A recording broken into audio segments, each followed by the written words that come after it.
E aí, pessoal, belezinha? Professor Sidgley Oliveira na área e vamos a mais uma aula de língua portuguesa. Na aula de hoje, gênero biografia. Durante toda essa semana, nós vamos trabalhar justamente com biografia, autobiografia, visando justamente a parte que vai falar sobre Machado de Assis e Clarice Lispector, que nós vamos ter nos textos de vocês, no livro de vocês, certo? Então vamos lá, pessoal. Biografia é um tipo de texto que narra a história da vida de alguém. A palavra biografia é composta pelos termos de origem grega bio, que é vida, e grafia, que é escrita. Então, bio, vida, grafia, escrita. Vamos escrever sobre a vida de alguém, certo? Então, as características desse gênero. Então, ele é um gênero narrativo, porque ele busca narrar, contar como foi a vida de uma pessoa, desde o momento em que ela nasceu até a hora que ela faleceu, se é que ela já faleceu, ou então até os momentos atuais da vida dessa pessoa. Então, até o momento onde essa biografia foi feita, até porque do futuro não tem como saber, certo? Texto narrado em terceira pessoa. Por que em terceira pessoa? Porque eu estou falando dele. Ele fez isso, ela fez aquilo, ela fez isso daquele jeito, aquela vez ela fez isso. Então eu preciso, ela, eles, a gente precisa deixar em terceira pessoa porque não é uma história nossa. Essa história é pertencente a outra pessoa. Essa história é pertencente a outros elementos. Belezinha? Ordem cronológica dos fatos. Então, diferentemente do que a gente tem dos outros gêneros narrativos, nós não podemos começar, eu vou colocar inserções aqui. Aqui aconteceu isso, aqui aconteceu isso, aqui aconteceu isso, e tudo fora de ordem. Não. A biografia, ela tem que ser sequencial. Ela tem que ser cronológica. Ela vai contar começo, meio e fim. De novo, esse fim é ou onde a pessoa faleceu, ou até o momento da vida em que a pessoa está. Isso tem que estar bem isso tem que estar bem delimitado dentro da sua história. Tranquilão? Conjunto de informações sobre a vida de alguém, relato de fatos marcantes da vida de alguém. Então veja, pessoal, esse é fácil de descrever. Uma vez que você está escrevendo uma biografia, que você está tentando relatar acontecimentos da vida de uma pessoa, você vai precisar de informações sobre a vida dela e relatos e fatos sobre a vida dela. Nós baseamos o nosso conhecimento, quando eu digo nós, eu digo para quem tem a religião cristã, nós baseamos a nossa vida na palavra de Jesus, certo? Então, quem vai para a igreja é cristão, a gente lê os relatos sobre a vida de Jesus. Foi Jesus que escreveu a Bíblia? Pelo menos o Novo Testamento? Não, não foi. Quem escreveu? Os apóstolos. Os apóstolos contando o quê? A vida de Jesus, o caminho de Jesus. Então a Bíblia, cada um dos apóstolos, cada um dos seguidores de Cristo escreveu uma parte da biografia dele. Tanto que nós temos partes nos livros da Bíblia que elas são parecidas. Então aqui aconteceu tal coisa, aqui desenvolve mais, aqui cita um outro acontecimento. Então durante toda a parte da vida de Jesus, se você tiver um interesse, por exemplo, se você pegar do começo, se eu não me engano, o primeiro livro é Lucas, Marcos, nunca lembro direito, e você ir até o livro de João, você vai ter ali até o livro de Atos. No livro de Atos, ali já acabou a história de Jesus. Começam as consequências das ações de Jesus no mundo. Então, aqueles primeiros livros ali do Novo Testamento, eles são uma biografia. Os apóstolos estão relatando como foi a vida e a passagem de Jesus pela terra. Belezinha? Uso de pronomes pessoais e possessivos. Como assim pessoais e possessivos? Os pronomes pessoais, eu, tu, ele, nós, vós, eles, esses são os pessoais do caso reto. Aí tem os pronomes pessoais oblíquos, Os pronomes possessivos também que a gente vai utilizar. Então, sua decisão, sua pronome oficial oblíquo. Dessa maneira, aquela pessoa conversou com ele. Aquela pessoa, né, pronome demonstrativo. Isso aconteceu com ele várias vezes. Isso, pronome demonstrativo. Então, a gente sempre vai usando pronomes para que a gente possa ir retomando a ideia de como funciona a vida dessa pessoa. Tranquilão? Uso de marcadores temporais na infância, na adolescência, naquela época. Então vejam, o que ele quer dizer com isso? Nós vamos ter que delimitar os acontecimentos. Se ele tem que ser cronológico, nós vamos ir abordando a infância, né, ali a infância inicial, né, o neném, a criancinha, uns 10 anos, a adolescência, o jovem, o adulto, né, o velho e até chegar na morte da pessoa, caso a pessoa tenha morrido. Então nós temos que marcar. Quando ele era criança, ele gostava de fazer isso. Já na adolescência, devido a tal coisa aconteceu. Porém, quando tornou-se adulto, passou a fazer tais coisas. Então esses elementos fazem com que os nossos conhecimentos se tornem mais fortes, certo? Predomínio dos verbos no imperativo, perfeito e imperfeito, no pretérito perfeito e imperfeito. Ou seja, o que é o pretérito? Ele fez, ele tomou, pôde então decidir. É a maneira com que a gente vai fazer com que a história vai tendo sequência. Nós vamos dando uma sequencialização para essa história, certo? E verossimilhança dos fatos narrados.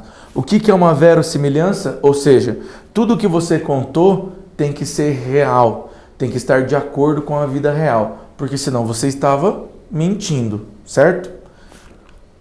Né? Antes de mais nada, devemos pesquisar. Então, como fazer uma biografia? Pesquisar sobre a vida das pessoas a qual nós vamos fazer a biografia. Veja, pessoal, se eu quero escrever sobre a vida de alguém, eu preciso pesquisar sobre a vida dessa pessoa. Eu preciso trazer informações sobre a vida dessa pessoa. E principalmente, lembrando se essas informações vão ser verdadeiras ou não. Pesquisar e coletar materiais são essenciais para que o texto tenha mais propriedade, seja interessante para o leitor. Então veja, qual é a parte de material? Você vai ir atrás de um... Veja, são coisas bobas, né? Você vai ir atrás de coisa que fez quando era criança, currículos, fotografias, mostrando, deixando cada vez mais didático, deixando cada vez mais visual, que você possa colocar uma foto de quando o fulano fez tal coisa, com a descrição do que aconteceu, ou um problema que teve. A gente sempre vai deixando aquilo ali mais rico. Além disso, e se for possível, entrevistar a própria pessoa ou membros da família, tornar ainda mais verossímil, ou seja, ainda mais verdadeiro, as informações relatadas no texto. Então, se você entrevistar a pessoa, você vai estar ouvindo diretamente da boca da pessoa o que aconteceu.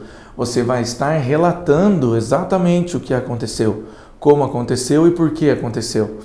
E outra, caso você consiga, né, você relatar, você entrevistar as pessoas da família, você vai ver se esses fatos eram verdadeiros ou não, se essas informações eram verdadeiras ou não. Isso faz com que o texto fique ainda mais rico, né? No entanto, se for citar alguma fala de alguém, você deve colocar aspas e o texto em itálico. Aí é coisa básica de formatação. Vocês já vão passar por isso. No ensino médio, a grande maioria das escolas pedem que os alunos façam seminários. Então, as regras da ABNT dizem que quando você vai colocar a fala de alguém ali, entre aspas, em itálico e citar o nome da pessoa que falou. Senão isso é considerado plágio e o seu trabalho pode ser zerado. Aqui, se você não colocar aspas, você está tirando a fala de alguém, beleza? Então, como fazer uma biografia, né? Dados com datas de nascimento e morte, principais contribuições, invenções, vida pessoal, casamento, filhos são informações importantes e que devem aparecer em uma biografia. Vejam, você tem que colocar tudo o que é importante. A biografia, ela visa, lógico, ter as informações que não são tão importantes. Mas as que não são tão importantes são as curiosidades. O que é mais importante, você precisa abordar e muito bem abordado no seu texto. Além disso, você pode acrescentar imagens, o que tornará ainda mais interessante o trabalho. Igual o professor falou alguns slides atrás, se você conseguir comprovar a partir de imagens que vocês estão fazendo, uma foto de quando estava na escola, uma pintura, uma música que escreveu e nunca foi publicada, um quadro que pintou e virou um segredo, o primeiro quadro de um pintor famoso, o primeiro conto de um escritor famoso, tudo isso torna a biografia mais rica, né? Feito isso, você deve escrever um texto que pode ter como título como somente o nome da pessoa, né? Biografia de Charlie Chaplin, né? Ou ainda, né, algumas características marcantes, né, como por exemplo, né, Charlie Chaplin, o gênio do cinema. A gente já sabe que está falando sobre ele, tranquilão? O texto deve seguir uma ordem cronológica, né, do nascimento até o final da vida da pessoa, ou até o momento em que a pessoa está viva, né, que aconteceram na vida da pessoa. Então, nascimentos, principais feitos, obra, arte, morte, curiosidade, todos esses elementos aqui são de extrema importância para que a gente consiga trazer mais riqueza, mais conhecimento ao texto, né, e, logicamente, verificar se todas essas informações são verdadeiras, principalmente porque as pessoas podem mentir sobre determinados acontecimentos. Um exemplo que a gente tem na biografia do jogador Maradona, para quem gosta de futebol, o Maradona ele teve um sério problema com o uso de drogas e ele acabou se desfazendo de vários troféus, né, da sua coleção, justamente buscando sanar esse problema que ele tinha. Então ele se livrou de medalhas, de prêmios que ele ganhou nas competições. E na biografia dele ele queria que isso não fosse colocado. Como colocaram a biografia que era autorizada, ele transformou em não autorizada. Porque o cara falou que queria relatar, o autor, ele ia relatar tudo sobre a vida do Maradona e o Maradona não queria que esses momentos da vida dele fossem relatados. Lógico, vai da pessoa se ela quer ou não. Mas, né, o que o autor quis fazer, o autor dessa biografia, era trazer a verdade para que todos, né, vissem esses momentos. Seguindo as indicações de seu professor, né, você deve realizar uma revisão de texto. Por quê, pessoal? A revisão de texto faz com que a gente veja se esses dados estão batendo ou não, se as informações são verdadeiras ou não, né? E ler o texto em voz alta, né, para um amigo ou um familiar e analisar se tudo está coerente e possui erros gramaticais. Nesse caso, elas podem ser substituídas por sinônimos. E, ainda que ambas reúnam as principais características da vida de alguém, a autobiografia, né, se ela é uma autobiografia já, né, ela é escrita pela pessoa. Assim é a pessoa que narra os fatos sobre a vida pessoal. Note que ambas são gêneros literários narrativos. Não importa se é eu escrevendo sobre a vida de alguém ou se eu escrevendo da minha vida. A diferença é que, se for uma autobiografia, em vez de eu escrever em terceira pessoa, eu vou escrever em primeira, porque eu estou me referindo a mim, né? Pode citar exemplos notórios, né, da autobiografia, como o Diário de Anne Frank, né, que é ela contando uma biografia dela. E uma mini biografia, né, é um tipo de biografia mais concisa, é um resumo. Nela são apresentados somente os aspectos mais relevantes da vida de alguém, com os fatos mais marcantes, as obras principais e as contribuições principais. Minibiografias são aqueles textos escritos em parte interna das capas dos livros, os quais falam brevemente da vida do escritor. Então, quando você vai na livraria e a gente tem aquela informação na orelha, que tem tem um resumo e o outro tem uma parte da vida do leitor, aquilo ali é uma mini biografia.